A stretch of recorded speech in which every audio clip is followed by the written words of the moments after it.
No man should have to arrest his own father. At least not more than once a month. Where is he this time?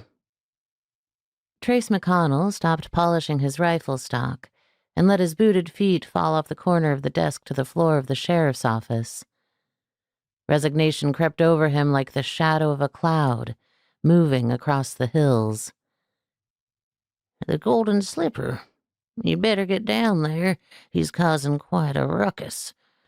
Griffith took after him with a broom. The town barber hooked his thumbs in his white apron tie. Trace stood. He smoothed his mustache and glanced down at the badge on his shirt. A tiny thrust of pride shot through him. An honest-to-goodness lawman at last, even if it might be temporary. The shouting had barely died down from the town meeting.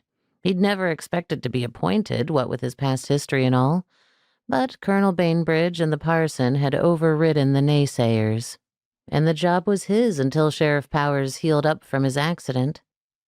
Some had felt that as a former prisoner in the town jail, he was unqualified to be the acting sheriff, but in the end, the colonel had his way. What's he done now?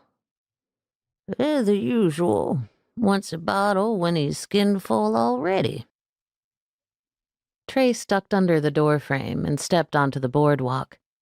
He settled his hat onto his head and started a slow walk up the block. The morning sun beat down strong, and a dusty breeze blew into his face, promising another hot day. Shouts and clanging metal ricocheted down the street. A horse broke loose from its hitching post and veered toward him at a canter.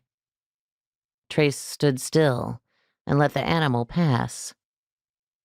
Albert Powers leaned against a porch post halfway along the main street, the sling encasing his right arm snow white in the sunshine.